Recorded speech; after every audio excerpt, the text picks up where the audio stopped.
And we're live, ladies and gentlemen. CZO and the Pickle here, coming to you right after Monday Night Raw live.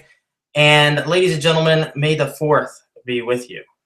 Let me break it down. Let me break it down. Ladies and gentlemen, we are, for the first time, live together in Cleveland, Ohio, where it all began, where the NWO took on Sting, where the Monday Night Wars first started in Cleveland, Ohio. Yes, ladies and gentlemen, that is where it all started. But we're coming to you with another edition of the CZO and the Pickle Show, and we're going to kick things off here tonight with Randy Orton coming out to the ring.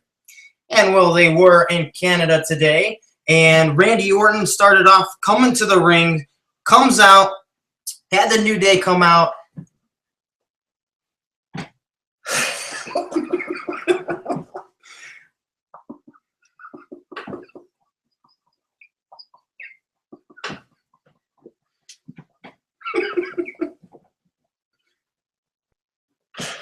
Ladies and gentlemen, let me tell you something, brother.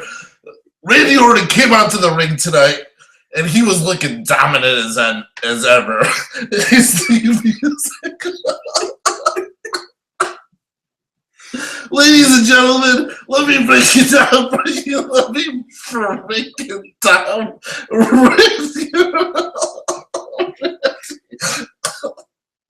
What ends up happening for your first match of the night is a 3-on-2 handicap match, Orton and Reigns versus the New Day.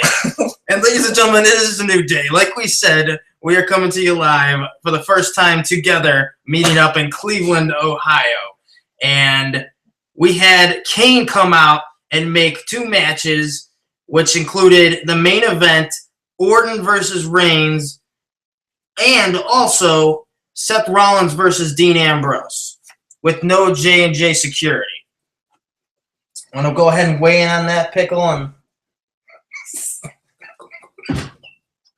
ladies and gentlemen, Randy Orton came out tonight, and he was looking dominant than ever. He was looking good. He was in shape. And let me tell you something. He was about to team up with Roman Reigns in the New Day. Randy Orton will start off the match against Kofi Kingston. Kofi Kingston quickly kicks him into the corner before whipping him into the opposite corner. Orton quickly pops out in the clothesline. Orton hits a front suplex at the top of the rope and tags Roman Reigns in. Roman Reigns suplexes Kingston back into the ring. Reigns wrenches the arm, but Kingston punches him into the face. Oh my God, and Randy Orton comes in with the RKO. But ladies and gentlemen, there was an interference by Xavier Woods. Xavier Woods interfered, RKO, and they got the victory. And then we went to a commercial break. yes, well, they did have Orton and Reigns teaming up tonight against the New Day in a handicap match, which the New Day did pull away with the win. They are the WWE Tag Team Champions of the world right now, and I am seeing some great stuff coming from them. I think they need to turn them completely heel, and they've been entertaining and fun to watch. The second match of the night, I want to go ahead and start us off. Let me tell you something there, CZO. The New Day is going in a heel direction. It's a new day for the New Day because they're coming out evil. They're coming out mean, and they're getting victorious. And I think it's just the push that these fellas need. But we're going to move right on to the next match here. And the next match that we had coming to the ring tonight was Randy Orton. Of course, the Pickle's kidding. The second match of the night was Tyson Kidd and Cesaro versus the Ascension. Ascension is a new team, as you would say, ascending from NXT. And they took on Tyson Kidd and Cesaro. Cesaro and Tyson Kidd were the prior tag team champions, and they were looking to, solidify themselves and still stay in that tag team hunt, which they did pull ahead with a victory tonight, beating the Ascension. Let me tell you something about the Ascension. I don't know about them. I don't like them. I don't like their gimmick. I don't like their face paint. I don't like their mic skills. I am not a fan of them. I don't know what they did in NXT to earn their way to be on the WWE roster, but I've seen some of the talent in the NXT, and I think it's a lot better than what we're getting from this tag team duo. I don't get them, I don't like them, and I don't think that they deserve time on Monday Night Raw. That's my opinion of that, and we're going to move on to the next match of the night. The next match of the night was Dean Ambrose versus Seth Rollins, and the stipulation to the match, Kane was coming out, and he was being Fun Kane, Director of Operations, Dio, stating that this match isn't just any singles match, it's to be added for the Fatal 4-Way match if Dean Ambrose were to beat Seth Rollins. And it was a great match. And at the end of the match, Ambrose got the win, and he will be in the Fatal 4-Way match at Payback pay-per-view. So now we know the main event was a triple threat match. Now it's going to be a Fatal 4-Way. You got the old Shield members all coming together in this Fatal 4-Way and Randy Orton. I'm excited for it. I'm pumped up. What do you guys say about that, Pickle? Well, let me tell you something about that match. I did enjoy this match because these are two up-and-coming wrestlers. One of them, obviously, is the future and is the now, and that's, of course, Seth Rollins is who I'm talking about. He's laying the SmackDown each and every week on Monday Night Raw and on SmackDown, of course, because he is the world champion. And when we got into this match, Kane did ban the J&J security, so they were not allowed to come to the ring. But during the match, J&J security did make their way out to the ring and had some interference, but during all the interference, when the ref was distracted, Dean Ambrose got a move in, and then he got him up for a quick 3 rollover count, and that's how he got the win. So it was a very quick win, but good to see him in the Fatal 4-Way match. Me and CZO actually had a little comment during that match for a future WrestleMania main event that could involve Dean Ambrose, Seth Rollins, and possibly Roman Reigns. And I think that would be pretty cool seeing them go together in a 3-way match at WrestleMania, because they were obviously, everybody knows that they were in a group called The Shield together. And it will be great to see them feuding again. Having The Shield and Randy Orton in your main event at Payback, I think is just going to be a great match, and it's just good to see them interacting, all members of the Shield again, in relevance and for prestige in the WWE World Heavyweight Championship. The next match of the night, we had Rusev come out, and he was going up against Fandango, and they had their match. Lana came out. Rusev ended up getting the win. Obviously, I don't think anybody else didn't see him getting the win with him. We do know that his match is going to be against John Cena at Payback, again for the United States Championship, and he looked great out there as well tonight. Let me tell you something about that match, CZO. Rusev did come out with Lana, of course, and Lana's getting a big ovation from the crowds recently on Monday Night Raw. Fans are starting to realize, wow, she is very hot, and I would have to agree with all of them. But going on from that, she did come out to some applause, and she was dancing with Fandango at one point during the match. But then Rusev didn't want to see any of that, so Rusev did not had her that. back to the back of the ring, and she had to go ahead and leave from the stage. So she left the match. Rusev put him in a submission move, and he got the victory. So moving on to the next match for the evening, it was, of course, the one and only R-Truth versus Stardust. And we had a pretty solid match going out here. I don't know if any of you guys know or not, but R-Truth has said that he has arachnophobia, and he's terrified of spiders. Will Stardust brought out his magical dust powder pouch to the ring. They were doing battle one-on-one, and you guessed it. Stardust used that little pouch, and it was full of fake spiders. And R-Truth got scared and ran out of the ring. Or were they rubber spiders? But let me tell you something, CZO. I didn't know if those were real at first, but quickly I did realize they were rubber. But R-Truth did look like a little baby running out of the ring, afraid of those spiders. And let me tell you something, I don't like spiders either, so I probably would have done the same thing as R-Truth. That's just me. When we were kids, you were always the one picking up the dead spiders and putting them in people's faces. Not my thing. I know you don't care, but not my thing. But Stardust is a freak, and it was good to see the freak get a win. Well, I'm not so sure about that spider recollection you got there, but the United States Challenge, the Open United States Challenge that Cena does week in and week out, and I'm a huge fan of, happened again tonight, of course. And we actually had Bret the Hitman Hart come out in a surprise entrance. You heard. And ladies and gentlemen, I don't think that we announced that Raw was live from Montreal, Canada tonight. So there was a big, huge ovation for the old, stumbling, once great champion, Bret Hart, who I am a huge fan of. Always happy to see him back in the WWE on Monday Night Raw.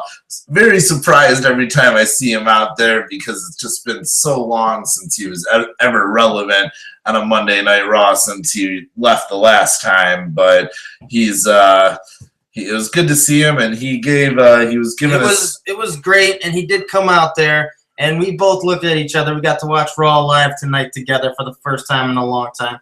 We both looked at each other, and we knew that he was going to be coming out there to announce somebody. We both had our speculations, but we were hoping that it might surprise wrestling visit may have came from. But before we get to the surprise entry, there was one interruption that I just wanted to get to that included the foul mouth, the red head, the one-man band, and his name, ladies and gentlemen, is Heath Slater. Now, for those of you that haven't seen Raw in the past couple of weeks, like CZO sitting next to me, and I want to just add that I'm a religious fan and watch every single week. Sometimes he misses one. Has to do with work, but that's okay, because I'm the man who is the man who talks about the men who fight every single week. So let me tell you something a little bit more about the foul mouth Heath Slater. He came out and he wants his match. He wants to fight for the United States Championship, but he interrupted the great Bret Hart. So when he got in the ring, Bret Hart smacked the microphone over his head and he fell down. And then finally, Bret Hart was able to announce who he brought out. And the man that he brought out today is... And my prediction and hope was it would be Y2J Chris Jericho, but that did not happen. Instead, which would have been awesome. Instead, he brought out NXT's next up-and-coming rising star, Sami Zayn. And Sami Zayn came out. I have not had an opportunity to catch up with NXT. When I do watch it, I am impressed with their next level of superstars that are coming through the rings. But Sami Zayn came out, and when he was first wrestling, I thought he was doing an okay to solid performance. At times I was thinking that, why is this guy the next big deal? But then he obviously proved it midway and towards the end of the match. He did some crazy move through the turnbuckle on the ground to a DDT to Cena that I've never seen before, and he was holding his own towards the middle and the end of the match. Cena shook hands with him in respect, and they had a very solid match. I'm very excited to see what Sami Zayn is going to be bringing to us in the future. Ladies and gentlemen, this match tonight, me and CZO, it was a very weird, unexpected match, if I had to describe it. But the match started off, it was a little slow. There was a couple, regular wrestling moves back and forth throughout the ring. And then Sami Zayn took a weird fall, and the ref talked to him for a second, and they actually had a doctor coming in the ring to look at him for a second, and he said, "No, I want to fight. It looked to be scripted as the match went on. I don't know if they were doing that to give him a push that he could fight through anything. That was kind of my reaction after the match. But as it was going, me and CZO said to each other, we're not so impressed with this wrestler yet. But as the match started to progress, he started to do a lot of cool moves that really caught me and CZO's attention. There was one move that I had never seen in a wrestling match where he was outside of the ring and he was by the turnbuckle, and he jumped from outside the ring into the middle part of the turnbuckle onto the outside of the ring and landed an awesome DDT right on to the United States champion, John Cena. I have never seen this move. I liked it a lot. Apparently, this is a move that he is known for in NXT. So fans that do watch NXT already know about the move that I'm describing, but it was very cool, and we both looked at each other and said, wow, that was awesome. And there was a couple other pretty awesome moves that happened. He did kick out of John Cena's an attitude adjustment. He did kick out of the first one. It did come surprisingly, I think, right around there in the middle, early middle, and he did kick out of the attitude adjustment, which I was completely shocked that he kicked out of it. I did not see that coming at all. I did not see it coming at all either. We both looked at each other like, really? This guy kicked out of that? But you know what? He earned my respect by the end of the match for somebody who wasn't into him throughout the first half of the match. So hopefully we'll get to see him again. I know he's going for the NXT Championship in 2 weeks at an NXT event. So we're going to move on from that match. And the next thing to happen on Raw tonight is Renee Young was backstage with Sami Zayn. And when he was doing the interview, he got cut off by a New Day. And New Day came out. They were singing. They were having fun, and they did a little cameo. And if they keep going with this new direction, I think that they can have a pretty solid group there. And Tyson Kidd and Natalya and Cesaro interrupted them, and they were doing a chant, New Day sucks, and the whole crowd got with them doing that. So it was actually pretty funny. So I like all those wrestlers that were actually there. So the next match we had tonight was a tag team match between Bad News Barrett and the Irishman. So we're just going to go ahead and skip over the Divas? Well, ladies and gentlemen, to give a recap quickly on the match before that, we had the Bellas come out. As you know, we're not the biggest fans of the Bellas. They came out and they were going against the Superfly, Snuka's daughter, making her return, teaming up with Naomi, but they just basically came out and attacked the Bellas. It was more of an attack. Yeah, it was the first time that Jimmy Snuka's daughter has been back in a long time, but it looks like she's got the back of Naomi, who's the new Jackie for those 90s wrestling fans who remember Jackie in a little group called PMS. But it was She did have a new look tonight, too. She had braids in her hair. She just looks a little, they're making her out to be a pretty dominant woman wrestler. I actually like her. I'm not, as much as I don't like the Bella Twins, she's growing on me a little bit. But we're going to move on from that match and just jump right back into the spotlight with Bad News Barrett, the Irishman, Sheamus, the High Flyer, Neville, and the Show-Off, Dolph Ziggler. And it was a very solid match. We knew going into this match with the names in this match that it was going to be pretty exciting, high-flying. Neville just making his appearance here, and now he believes that he has about over 7 matches in the WWE. They had a great match, and Barrett and Sheamus came away with the victory at the end. What do you have to say about that, Pickle? Well, let me tell you something about this match. This is 4 wrestlers that I really enjoy watching. I like each and every one of them. I think at one point all of them will get some sort of push, maybe a little bit more than what they're getting right now. But Bad News Barrett did win King of the Ring for those fans that did tune into King of the Ring last Tuesday. And the new king did come out with his new hardware, his crown, his robe, scepter, and his scepter. But ladies and gentlemen, it was like CZO said, it was a high-flying match. That's what you expect when you see 4 great wrestlers in a match together. But it did end up with Barrett and Sheamus getting the victory. And I enjoyed it, and there was nothing special about this match to really make it a match that stuck out for me throughout the night, but I did like the match, and I always enjoy their performances. But after that, we went to another commercial break, and we came back with the match that everybody's been talking about for the night, and this is Roman Reigns versus the Viper, Randy Orton. Ladies and gentlemen, they had a 3-on-2 handicap match to start the night off with, and Kane came out and then pinned them against one another. They had a match. It was your standard authority match. They were going one-on-one, and then, of course, the authority comes in and does what the authority does during other opponents' matches, and that is beat them down. You had Dean Ambrose come out towards the end to jump in the fray, knowing that it's going to be a fatal four-way at Payback. Dean came out, and one after another, they each hit their finishers on each other, having Dean Ambrose standing tall over everybody at the end of the night. And let me tell you something, ladies and gentlemen. It was a match that Kane orchestrated. He planned for Kane, Seth Rollins, and security to go in and interfere and ruin this match. There was never going to be a real match tonight, but towards the end of the match, it did stand with one man standing in the middle of the ring and one man alone. And his name is Dean Ambrose. He was the one that got the win over Rollins earlier in the night. He got the winner earlier in the night. You are correct on that. And he was the one that hit the dirty deeds at the end of the night onto Randy Orton. And he stood alone in the middle of the ring. So I don't know what this means. If this could be a push, finally, for the third member of the Shield, who is often looked upon and isn't getting the main events. Could this be a push?